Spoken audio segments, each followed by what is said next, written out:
ਬਾਈ ਮੜਾ ਹੋਏ ਵਾ ਇਧਰ ਨੂੰ ਵੀਰ ਬਣ ਕੇ ਖੜੀ ਤੇ ਖੜੀ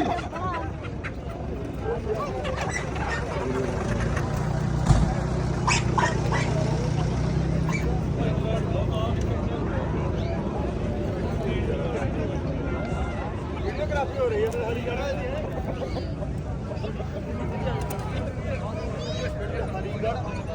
ਹੋਰ ਬਾਈ ਠੀਕ ਹੈ ਜੀ ਵਧੀਆ ਵਧੀਆ ਵੀਰੇ ਬਹੁਤ ਵਧੀਆ ਤੁਸੀਂ ਦੱਸੋ